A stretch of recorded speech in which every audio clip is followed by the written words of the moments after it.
Hermanos, estudiar cómo se maneja la política y la religión en la Iglesia Católica es asombroso, porque tiene tal filosofía, tiene tan clara su mente, no solamente por un momento, sino en el devenir de todo el proceso que tiene que seguirse adelante. Porque el diablo tiene gran ira después de que fue lanzado del cielo y después de que fue derrotado Satanás en la cruz del Calvario. Sabe que tiene poco tiempo y él tiene que preparar toda la comitiva, todo el objetivo para poder acabar ahora no con el protestantismo, porque el protestantismo está a los pies de Roma, sino acabar con la Iglesia Adventista, que es el resumen del protestantismo. Mis apreciados hermanos, una vez más estamos delante del Señor para poder estudiar su bendita palabra, para que nuestro entendimiento pueda ser abierto. Y la Biblia para nosotros puede ser esa revelación que nos muestra cuál es la voluntad de Dios en este tiempo y lo que venga de aquí en adelante. Así que, mis apreciados hermanos, antes de compartir esta presentación, vamos a orar al Señor para que nos unja con su Santo Espíritu, no solo para aquel que va a exponer, sino a aquellos que van a escuchar. Así que voy a pedir con toda reverencia que podamos orar al Señor pidiendo esa sabiduría. Oremos. Padre Santísimo, en esta hora te agradezco, Señor, por el regalo de la vida, porque nos das tu Santo Espíritu para escudriñar tu palabra. Y que tu palabra, Padre, escudriñe el corazón de cada uno de nosotros para saber, Señor, qué es lo que está mal y cuánto, Señor, necesitamos clamar para que tú puedas, Señor, restaurar la imagen de Cristo en nosotros.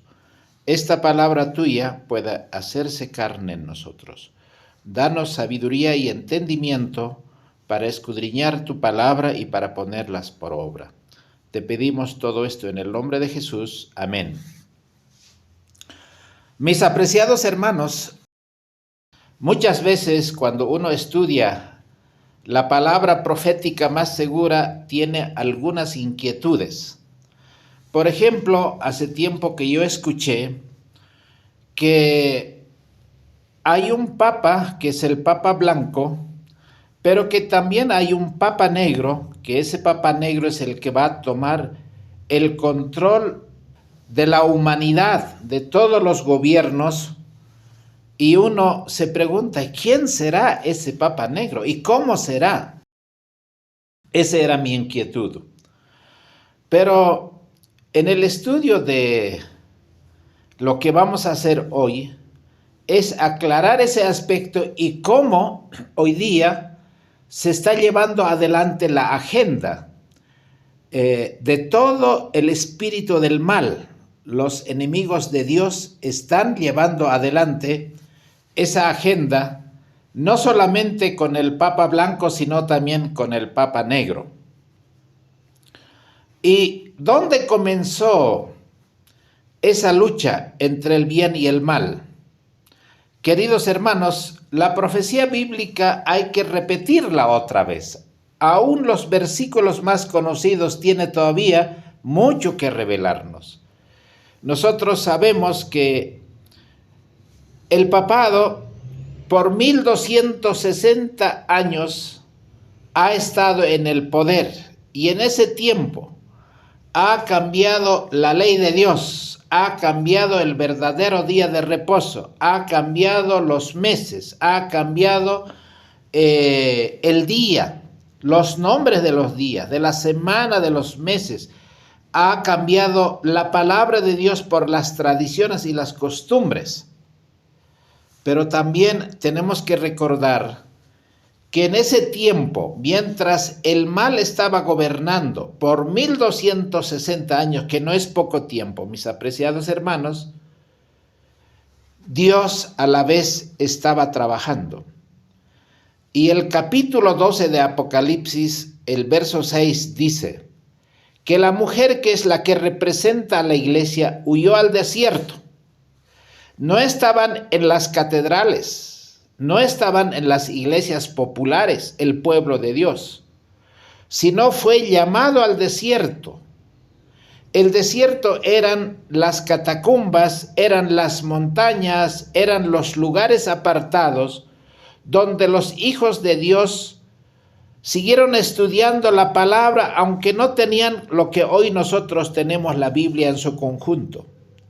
Eran fragmentos, eran parte del Nuevo Testamento, eran las cartas de Pablo, eran los evangelios, eran los escritos de los profetas, que en aquellos lugares apartados y solitarios el pueblo de Dios estudiaba y guardaba los mandamientos de Dios y guardaba el verdadero día de reposo y adoraba al Dios verdadero en espíritu y en verdad.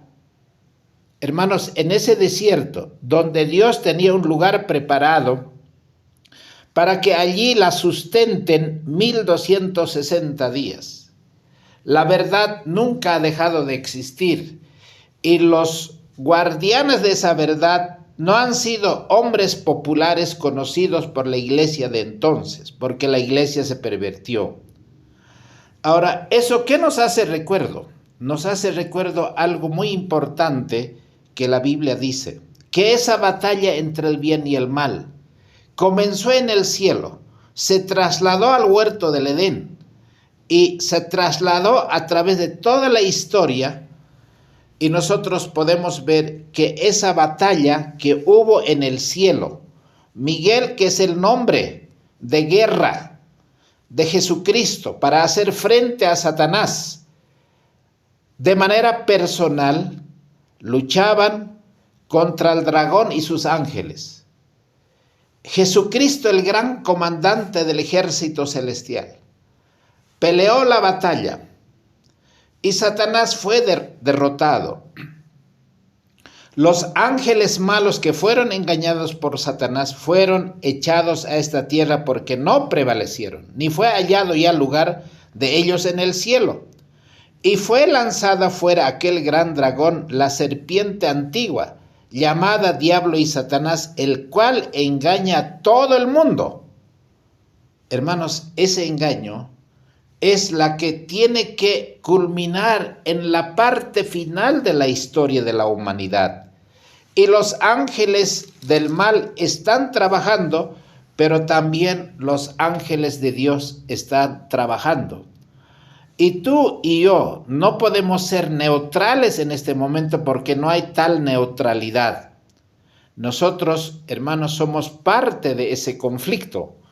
Y en el libro de 2 Tesalonicenses capítulo 2, nos está diciendo otra vez en el versículo 3, nadie os engañe en ninguna manera, porque no vendrá sin que antes venga la apostasía y sea revelado el hombre de pecado, el hijo de perdición.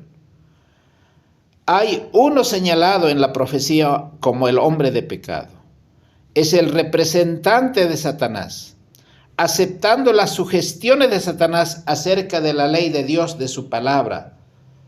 Hermanos, ese trabajo es la que el paganismo hizo, pero ese paganismo fue cambiado en una iglesia popular y apóstata, una iglesia del Estado, allí en el año 538, cuando el emperador romano se convirtió, entregó ese poder al obispo de Roma para que él pueda ejercer los dos poderes, el poder político y el poder religioso, por 1260 años.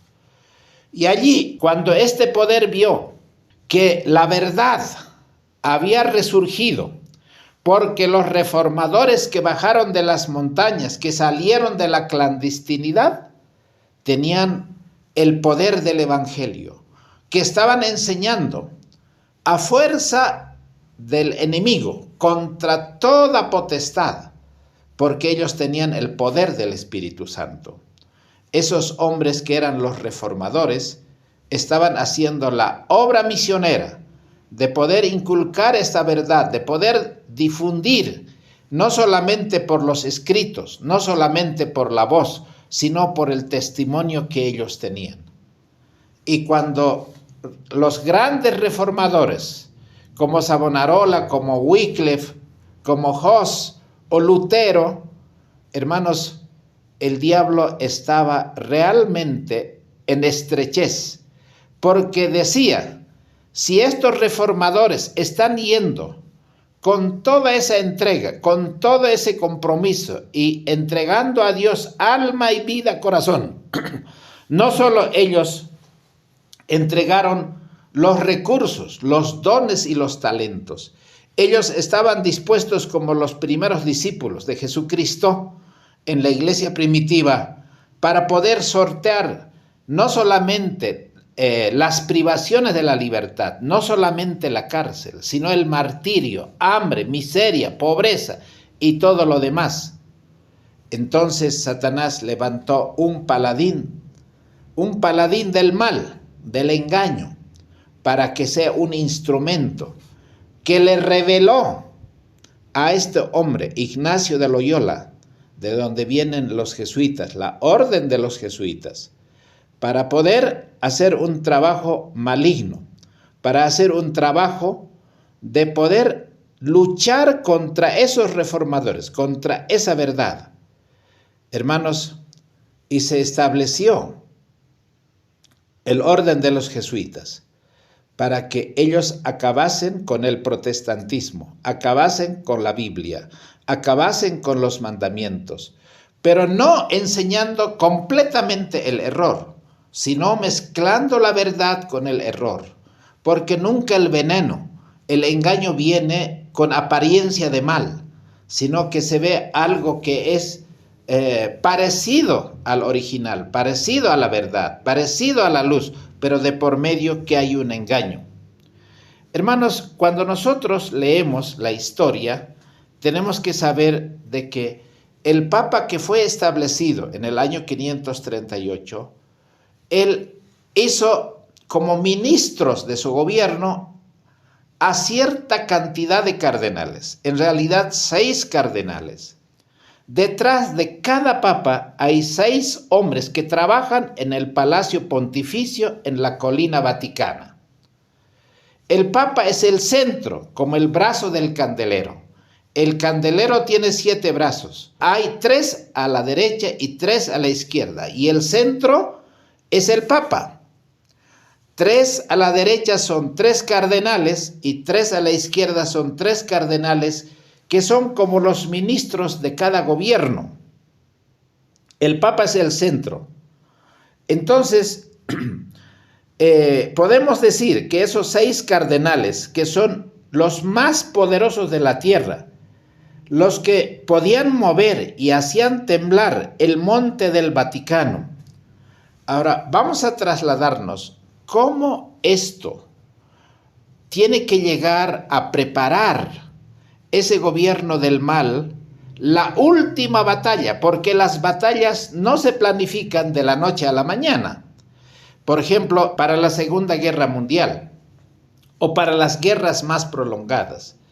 No solamente las mentes más prodigiosas fueron utilizadas por esos gobiernos para poder vencer al enemigo. Tenía que tener un ejército entrenado. Toda la ciencia, toda la tecnología estaba al servicio de esos poderes que estaban en conflicto. Vamos a trasladarnos al año 1981. El tema del momento era nada más y menos la vida o la muerte de la Compañía de Jesús. ¿Por qué era tan importante la suerte de esta logia secreta? Así que los 3 papas anteriores, porque en 1981 Juan Pablo II estaba en el trono de Roma. El Papa tiene toda la autoridad absoluta otorgada por Dios según el catolicismo. El Papa está inmediatamente después de Dios. Él ocupa el lugar de Jesucristo.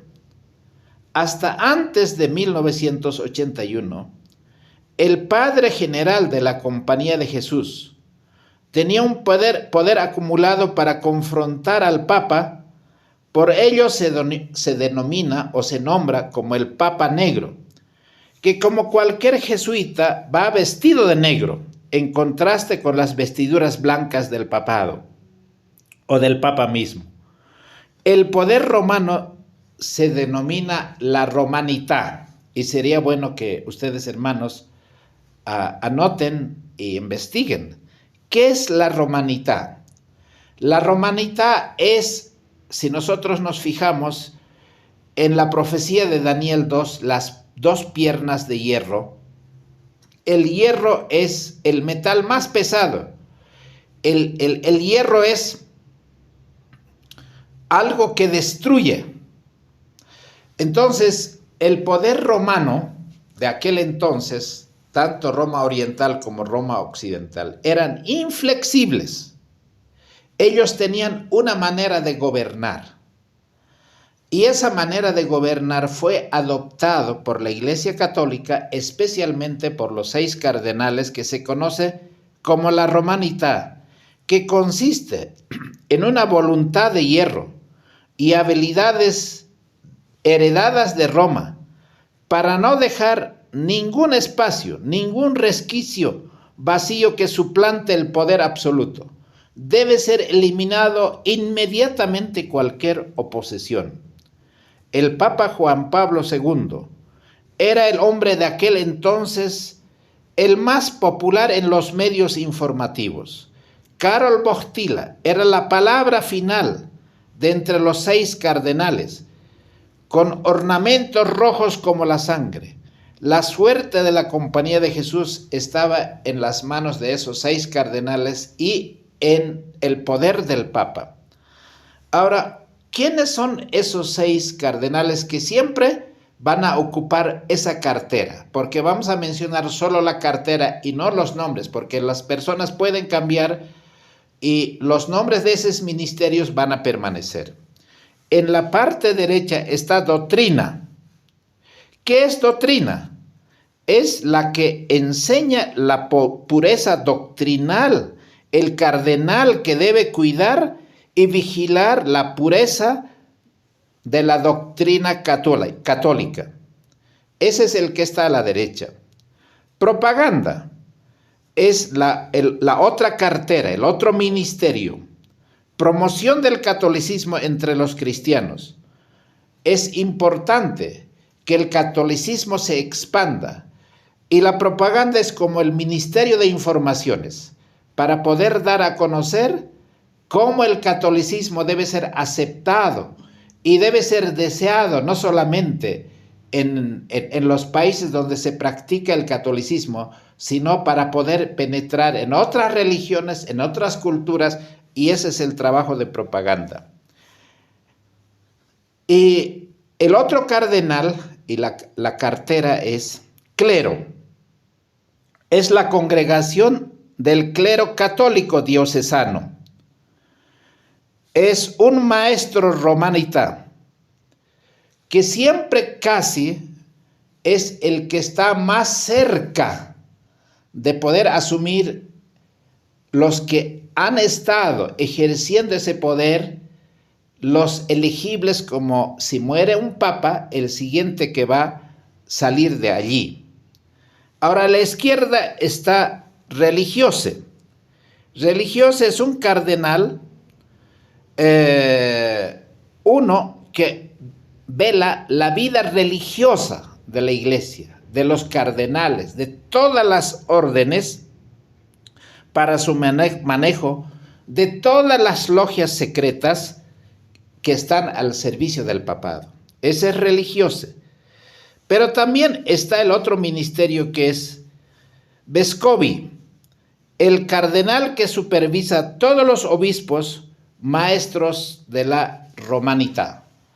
Ahora, mis apreciados hermanos, hay varias cosas que en este aspecto debemos tomar en cuenta. El estato. Esta es una de las carteras más importantes porque es como el secretario de Estado, el de Relaciones Exteriores, es un cardenal que era muchas veces el que conoce mucho más del trato con todos los estados y religiones. Es la parte diplomática del Vaticano. Él maneja perfectamente la romanidad, de las oportunidades donde debe tener relaciones y donde tiene que abrir espacio, por más pequeñas sean, para lograr unos grandes objetivos. Estaba presente en aquel entonces, en 1981, el Papa Negro. Para entonces era el sacerdote o el Papa Pedro Arrupe. Estar presente en las reuniones del papado y de los cardenales era como el octavo entre los líderes al servicio del Papa. Muchas veces los jesuitas eran los que preparaban la parte intelectual, la parte estratégica para poder alcanzar metas y objetivos que se trazaban de acá a 5 años, de acá a 10 años, de acá a 20 años, de acá a 30, 40, 50 años. El Papa Negro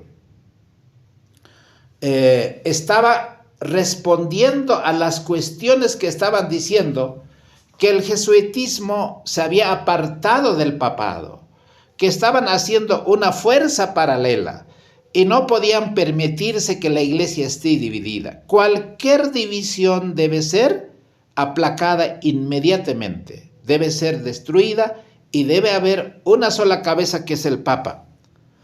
Y entonces el Papa Negro argumentó diciendo de que en todas las órdenes religiosas siempre hay cosas que no están conformes, hay ciertas diferencias. Por ejemplo, en los franciscanos, en los carmelitas, en los dominicos, en los del Marignol, en los padres irlandeses, y en todos siempre hay alguna diferencia. Porque habían para entonces, en 1980, sacerdotes comunistas que gritaban en la misa: soy marxista. Otros críticos del capitalismo, para distribuir la riqueza de los ricos entre los pobres. Obispos franceses que proponían celebrar el nacimiento de Marx en el calendario eclesiástico. Ahora, ¿de dónde venía toda esa filosofía?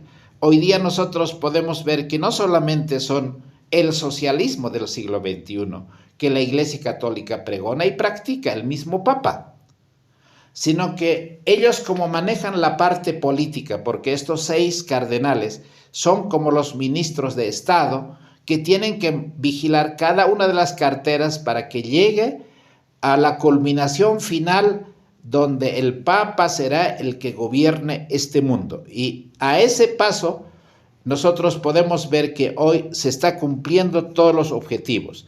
Cada uno de los 6 cardenales tenía sus razones de ir contra el Papa en algunos detalles, porque el Papa Juan Pablo II, de repente, sin que lo pensara ni siquiera, terminó siendo Papa. Y para dar su apoyo a ese Papa que recién está ingresando, cada una de estos cardenales que manejaban la cartera de los ministros del gobierno de Roma tenían que estar enteramente preparados porque venían estudiando y preparando por mucho tiempo para que el nuevo Papa que llegue debe asumir con conocimiento de ellos todas las decisiones de ahí en adelante. Y Juan Pablo II estaba en esas circunstancias. Ahora, el cardenal Vescovi predecía lo que está pasando en América Latina, porque él decía: lo que pasa en América Latina es la que va a determinar la suerte de la iglesia.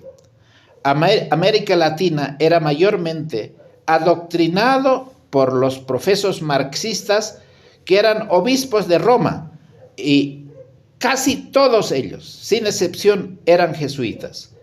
Para la cartera religiosa, ¿dónde se había producido ese viraje de la Iglesia? En el Concilio Vaticano II. Había dado apertura al trabajo social, en donde los jesuitas estaban empeñados, pero esta situación estaba divorciada del pontificado de la Santa Sede, porque los jesuitas tomaron realmente acción inmediata en toda la apertura que la Iglesia hizo, no solamente en la parte de lo que es la liturgia del catolicismo. Ellos comenzaron a predicar y a hacer misas en otros idiomas que no sea el latín. Anteriormente solamente se hacían las misas en latín. Ellos ahora podían cambiar la forma de adoración. Por eso vino el pentecostalismo, ¿no? La celebración.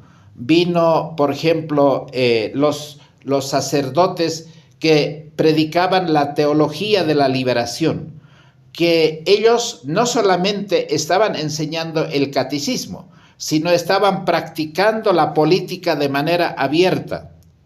El Concilio Vaticano había dado todo ese viraje porque ahora el lenguaje vernacular podían hablar a sus feligreses para catequizar. La romanidad no permite levantar la voz. Cuando el Papa está reunido, ahí está el Papa Negro, ahí está el Papa, están los cardenales. Cada uno está exponiendo por qué ellos sustentan lo que están proponiendo.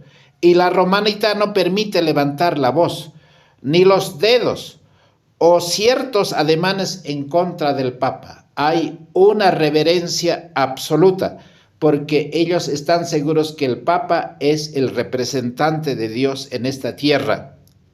Los 6 cardenales, respetando la romanidad, expusieron lo que competía, lo que correspondía a su ministerio cardenalicio.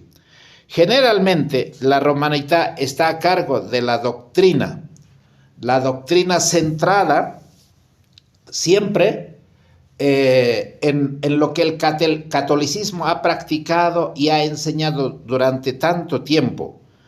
Y esa cartera, el ministerio, el cardenal que ocupa esa cartera está al lado derecho del Papa. Y leyó lo que estaba escrito al respecto del Segundo Concilio Vaticano II. Además, doctrina hizo recuerdo que el colegio episcopal no podía de ninguna manera tomar una decisión sin la cabeza del Papa. Manifestó que el colegio de obispos fue instituido por Dios y los jesuitas fueron instituidos por el papado. Ahora, el que maneja la parte del Estado recordó que había muchos tratados o acuerdos que deberían ser respetados, y eso es lo que se practicó en el Segundo Concilio Vaticano II. ¿Cuáles eran esos acuerdos a los que el papado se había comprometido? Con la Unión Soviética, porque recordemos que en 1980 hay la Guerra Fría entre el Oriente y el Occidente, entre la Unión Soviética y Estados Unidos. Para entonces, el que estaba en el poder era Nikita Khrushchev, y Juan XXIII era el Papa de entonces, en el Concilio Vaticano II, allá por los años 1960. Entonces, ellos invitaron a 2 cardenales de la Iglesia Católica Ortodoxa del Oriente, que era parte de la Unión Soviética, para que ellos sean parte del Segundo Concilio Vaticano II.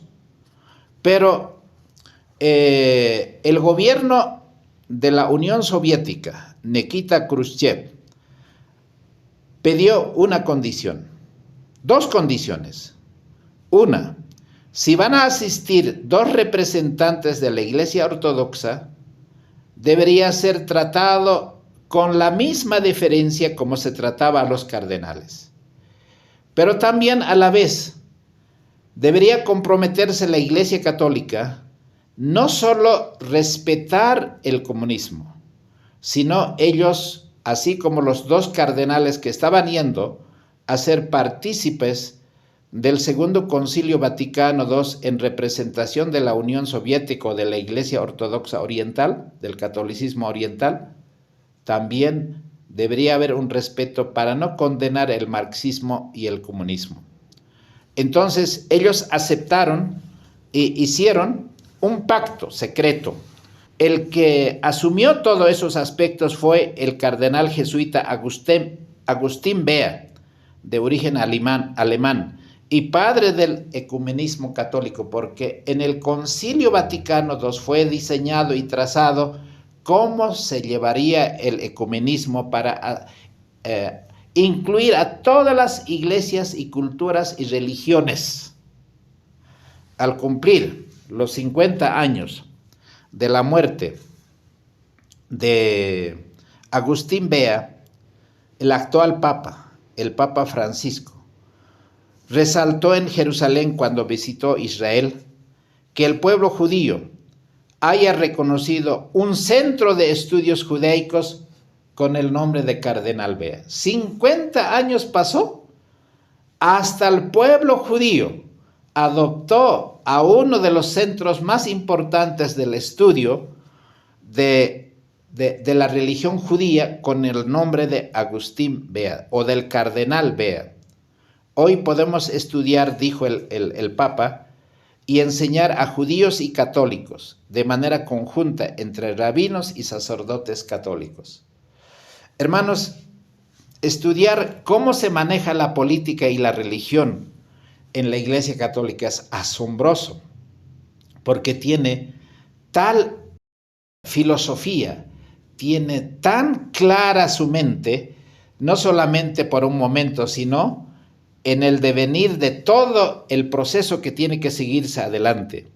Los papas anteriores a Juan Pablo II, que era Juan XXIII, que es el que organizó el Segundo Concilio Vaticano II, y Pablo VI es el que lo implementó, y Juan Pablo I, que, bueno, gobernó apenas por un mes y algo más, y Juan Pablo II sabían que el Concilio Vaticano II había dado un viraje profundo y amplio en cuanto al ecumenismo con las otras iglesias planificadas a la cabeza del jesuita Agustín Bea.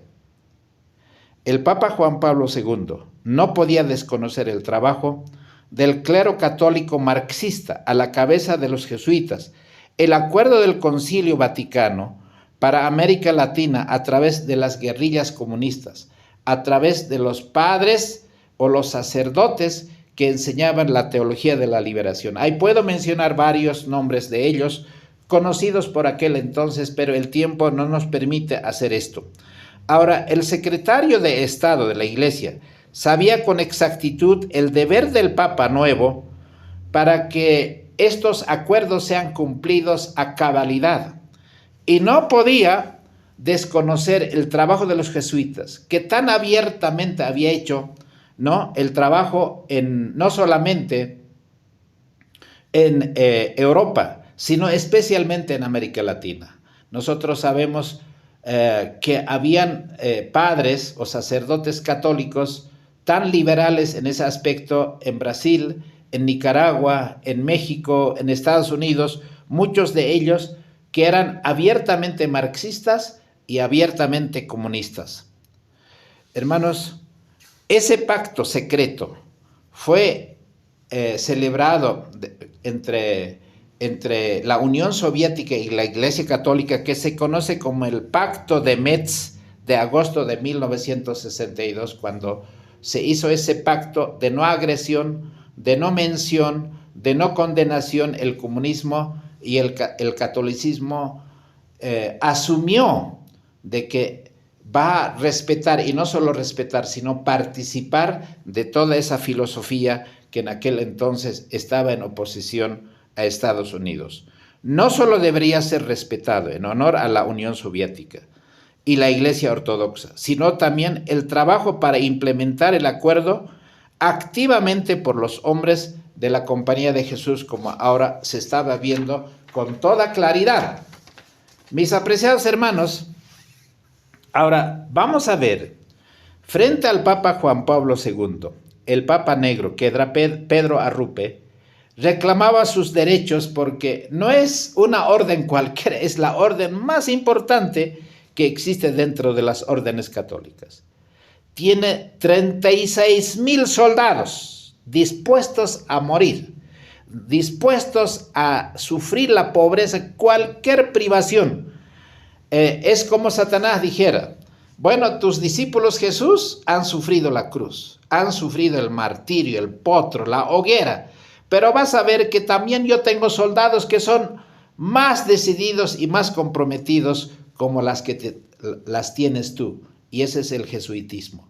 Ellos copiaron todo lo que los santos apóstoles y los reformadores en todos los tiempos, a pesar de la persecución, no solamente del paganismo, no solamente del catolicismo, sino de todas las culturas que perseguían al cristianismo. A pesar de eso, a pesar de la tortura, de la hoguera, a pesar de todo lo que puede ser un martirio, ellos morían firmes y fieles en el puesto del deber.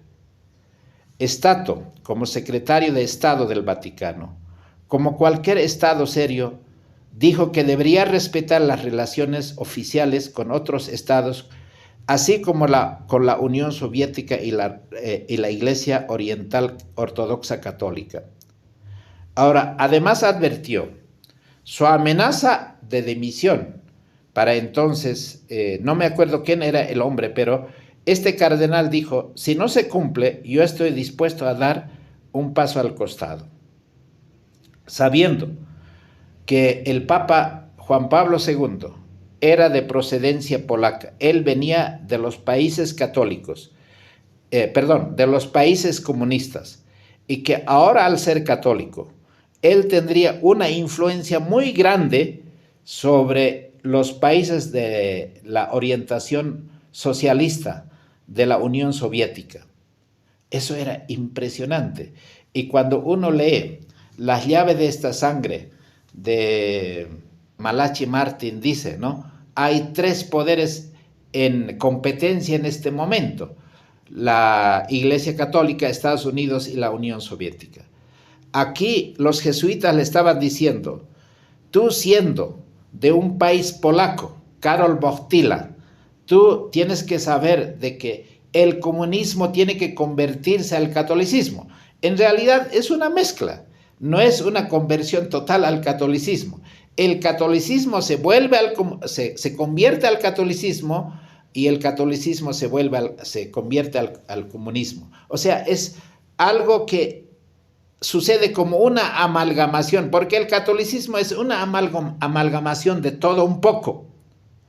Queridos hermanos, muchos fondos del Banco Vaticano, del Banco Ambrosiano, venían para sustentar el poder de la Iglesia Católica, también de esos estados que eran de la Unión Soviética, especialmente para manejar la parte económica. La PECA, que es la Prefectura de Asuntos Económicos del Vaticano, sabía que era importante no dejar ese espacio tan grande, que era como la contraposición a Estados Unidos. El Papa dependía de conocimiento de sus cardenales y mucho más de Stato, porque ese era el que manejaba la relación con otros estados y con otras culturas y religiones. Además, un asunto candente que había estallado recientemente durante el periodo del papado de Juan Pablo I, el Banco Ambrosiano había tenido muchos problemas y su director, Roberto Calví, estaba en entredicho. El honor de la Iglesia Católica estaba en juego, el pontificado del Papa estaba en juego, la romanidad estaba pendiente. ¿Cómo se resolvería este asunto en las manos del Papa Juan Pablo II? Propaganda expresó que el momento del cambio había llegado. Los jesuitas habían llegado tan lejos en su predicación de todo lo que era el programa del Concilio Vaticano II, habían llegado a la India, habían llegado a la China, habían llegado a lugares insospechados donde el catolicismo estaba siendo enseñado y esas culturas estaban siendo catequizados por las compañías de Jesús y las enseñanzas de Teilhard de Chardin, un iluminado en la enseñanza jesuita. Algunos cardenales, al parecer, desconocían la metamorfosis que la Iglesia estaba sufriendo, la Iglesia católica, con la doctrina y la liturgia según el concepto del Segundo Concilio Vaticano II.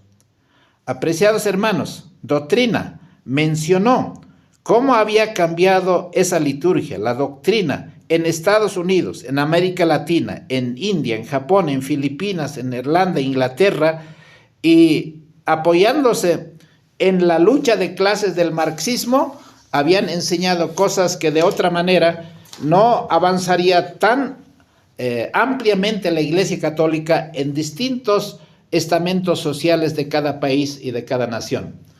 Ahora, el Papa negro, Pedro Arrupe, había reconocido abiertamente que la Compañía de Jesús había cambiado completamente desde el Concilio Vaticano II, que la Iglesia era el pueblo de Dios y no un cuerpo jerárquico.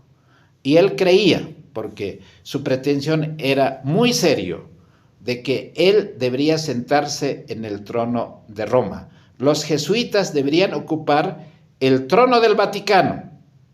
El Papa Pablo VI, después de Juan XXIII, había forjado esta nueva visión, que los jesuitas solo estaban escuchando la voz del pueblo, o la voz de Dios a través del pueblo. Ellos decían, los enemigos nos acusan de ser marxistas, pero eran la nueva concepción de la Iglesia, especialmente en los países comunistas, al otro lado de Polonia, donde el comunismo estaba aceptando, o sea, la expresión más clara era el sindicato Solidaridad, que el Papa Juan Pablo II pudo celebrar la misa en un país comunista. Hermanos, esas cosas no son gratuitas, esas son políticas que están direccionados para el control del mundo, para el control de los países que pertenecen a la Unión Soviética. Entonces, esas cosas cuando están avanzando, ellos tienen realmente mucho que agradecer, por decir, a los jesuitas, porque ellos son los que han trabajado el día a día, los que han sudado, los que han enseñado, los que se han infiltrado, los que han hecho todo el trabajo, y el Papa Juan Pablo II aparentemente desconocía. Y Doctrina aclaró que todo este proceso debería ser dirigida por el Santo Pontífice y no por el Papa Negro, como había una disputa. Ahora, esa disputa había sido bastante encarnizada, porque tenía problemas Juan XXIII con los jesuitas, porque ellos no solamente querían entrar en todos los países y gobiernos, iglesias, sino también el objetivo final era sentarse en el trono de Roma siendo el Papa. Para entonces parecía eso imposible, porque Juan Pablo II coartó, no permitió que Arrupe continuara con todas sus ambiciones de logia secreta, ¿no? de una orden. Juan Pablo II recibió toda esa información de sus cardenales con mucha seriedad. Estaba consciente del pacto que había con la Unión Soviética y con la Iglesia Ortodoxa. Esos pactos que habían sido celebrados en 1942, 1944, 1962 entre Moscú y el Vaticano. Los jesuitas eran parte de la Iglesia como un fenómeno que estaba leudando todo de manera global, no solamente en la Iglesia, sino en la política, en todos los niveles. Al querer suprimir a los jesuitas, se crearía un cisma insospechada hasta el momento dentro de la Iglesia Católica. Entonces, Stato sugirió esperar el Congreso General de la Compañía de Jesús para intervenir con una reforma que era necesaria, Quizá eso se debería hacer en dos partes. Pensaban los cardenales de que para no causar mucho problema, deberían ser muy cuidadosos para hacer una cirugía con un bisturí muy fino. En resumen, doctrina había comenzado con la enseñanza de la supresión total de la compañía para que no hayan dos cabezas, una cabeza emergente y una cabeza que era la cabeza del Papa Juan Pablo II. Stato había argumentado a favor de no intervención. Debe ser tratado en dos etapas el caso de los jesuitas. El puesto del Papa era indiscutible. Él dijo, como corolario final, bueno, le tomó a mis cardenales 8 votaciones para ser elegido yo Papa. Y yo soy el Papa, y eso es todo. El Papa Negro sabe que difícilmente el obispo de Roma acabaría con la compañía de Jesús, porque convenía la política de la iglesia y eso trajo una iglesia completamente reformada, la iglesia católica, que en muchos aspectos hasta parecía una iglesia evangélica. Pero ocurrió lo inesperado. El 13 de mayo de 1981, 3 semanas después de este relato que les hice, de todo este encuentro con los cardenales y el Papa Negro, queridos hermanos, de esa conferencia papal con sus cardenales, Mehmet Ali Agca hirió con 2 balas al sumo pontífice Juan Pablo II. El Papa casi perdió la vida. Estaba convaleciente 6 meses. Mientras tanto, América Latina, el Papa convaleciente, estaba avanzando a pasos pero gigantescos en los movimientos socialistas, marxistas, y toda la izquierda socialista estaba avanzando. Pero otro fenómeno ocurre, que el Papa Negro sufrió un derrame. Este hombre, un derrame cerebral, regresaba de Filipinas. Y aunque la elección del Papa blanco es de por vida, así como el Papa Negro, cuando estaba el Papa convaleciente, el Papa estaba consciente, el Juan Pablo II, pero Pedro Arrupe, que es el Papa Negro, al tener un derrame cerebral, perdió toda la capacidad. Pero ¿qué debería hacerse en esa circunstancia? Entonces, los 6 cardenales que deberían entrar en operación, escogieron para que ocupe el lugar de el Papa Negro a un general, a un sacerdote, a un cardenal de la Iglesia Católica, Vicente O'Keefe, un jesuita americano. Estaba el Papa Blanco convaleciente en la villa papal de Castel Gandolfo, con informes médicos cada mes más reservados y sombríos. Y Pedro Arrupe, yaciendo en su cama en la sede central de los jesuitas en Roma, inmovilizado por la apoplejía y sin poder hablar de manera coherente. Hermanos, había llegado el momento crucial en la historia de la Iglesia Católica, el duelo de los 2 titanes del papado, o entre el Stato y la doctrina estaban en pugna. El Papa enfermo lanzó una bomba, eso que fue realmente impresionante. Y mis apreciados hermanos, cómo el enemigo utiliza a sus fichas para hacer lo que parecía imposible. El Papa todavía, desde su cama de enfermo, redactó una carta. Y Stato era el que debería llevar esa carta para la cama de su contrincante, vamos a decir en este caso, que era el Papa Negro. y leyó esa carta y le decía de que estaba destituido de manera definitiva. Y el general negro, el Papa Negro que habían nombrado los 6 cardenales, también debería ser destituido. Y en su lugar debería ser elegido un delegado personal del Papa para ser el general de los jesuitas. El general jesuita se llamaba Paulo Deza. Era muy raro para la comprensión de la compañía, que era este cardenal jesuita, era confesor de los papas anteriores, estudiado en las mejores universidades de la Iglesia Católica, especialmente de las universidades que maneja el jesuitismo, y que preparó el dogma de la Asunción de María. Era un hombre preclaro, tan interesado en poder llevar a la Iglesia Católica al poder mundial. Paulo Deza, el preferido de Juan Pablo II, ahora era el Papa Negro como delegado pontificio especial.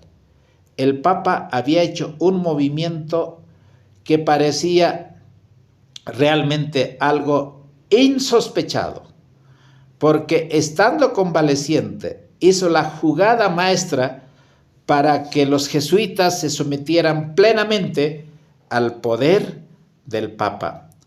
Todos los poderes intelectuales de la compañía no podían creer que un Papa polaco hiciera con ellos lo que nadie había podido hacer durante casi 500 años o más de 500 años. Las protestas llegaron de todas partes del mundo, de las otras órdenes religiosas. El temor de esas órdenes era evidente. Si la compañía de Jesús, que era la compañía más poderosa, sufrió ese cambio y fue puesto para dimitir o para ser sustituido el hombre más poderoso de aquel entonces, que era el Papa Negro, entonces ahora Deza, que era un jesuita hasta la médula, y la encarnación de la romanidad, la manera de pensar y actuar como un ciudadano romano que estaba encarnado en la Iglesia Católica y Apostólica Romana, y la Santa Sede no solo era el pastor de la grey, de los miembros de la Iglesia Católica, también era el soberano de todos los gobiernos. No solo los jesuitas deberían ser gobernados por él, sino cualquier otra confesión religiosa. El desafío para Deza era integrar a los jesuitas al poder del Papa y de la Iglesia para el gobierno de Juan Pablo II de manera universal. Y la caída de la Unión Soviética estaba preparado. Mis apreciados hermanos, en este aspecto es tan interesante el estudio que nosotros tenemos no solamente acerca de la Biblia, sino también acerca del espíritu de profecía. Cuando la orden de los jesuitas fue establecido, era en contra del protestantismo, pero no solamente en contra del protestantismo, sino en la batalla final. El protestantismo ha sido catequizado, ha sido, vamos a decir, absorbido por la doctrina católica en muchas de sus enseñanzas, especialmente en la interpretación profética del preterismo o del futurismo. Apreciados hermanos, el protestantismo aparentemente perdió la vigencia, pero hay un movimiento que al final de la historia le haría frente, porque el diablo tiene gran ira después de que fue lanzado del cielo y después de que fue derrotado Satanás en la cruz del Calvario. Sabe que tiene poco tiempo y él tiene que preparar toda la comitiva, todo el objetivo para poder acabar ahora no con el protestantismo, porque el protestantismo está a los pies de Roma, sino acabar con la Iglesia Adventista, que es el resumen del protestantismo. mis apreciados hermanos, estaba escuchando al pastor José Luis Argumedo, que es un pastor adventista, un ex jesuita, y él dijo varias cosas que me gustaría que los que tienen tiempo puedan ver ese video. Ahora, en Conflicto de los Siglos, en la página 215 dice: la causa protestante se veía entonces rodeada de grandes peligros cuando Farel estaba predicando el llamamiento del cielo. Entonces, la causa protestante estaba en graves problemas. Los anatemas del Papa tronaban contra Ginebra, en Suiza, de donde era Farel. Y poderosas naciones amenazaban en destruir en cualquier momento cuando nacía un protestante o el protestantismo. Entonces la pregunta es, ¿cómo iba tan pequeña ciudad a resistir a la poderosa jerarquía que tan a menudo había sometido a reyes y emperadores? ¿Quién se había resistido? Ni la Unión Soviética. Hermanos, todos los países del Oriente, sin disparar un arma, cayeron, pero por el trabajo del catolicismo. Estados Unidos cayó. Ahora, pensaban de que el Papa nunca sería un jesuita. Y sorpresa, hoy tenemos a un Papa jesuita. A un Papa jesuita, quizá no el general. Está a un paso de que esto se convierta, hermanos, en una realidad. Y sorpresa, el presidente de Estados Unidos es católico. Falta poco para que un jesuita gobierne la nación más poderosa. Hermano, eso no son cosas casuales. Están todo planificado. ¿Por qué? Porque desde aquel entonces, cuando el protestantismo nació, esos primeros triunfos de la Reforma, Roma reunió nuevas fuerzas con la esperanza de acabar con todos los reformadores.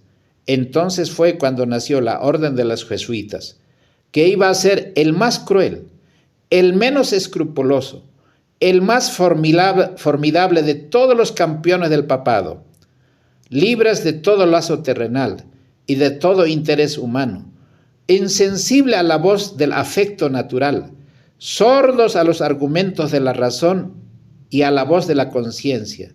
No reconocían los miembros más ley ni más sujeción que las de su orden, y no tenían más preocupación que la de extender el poder de los jesuitas.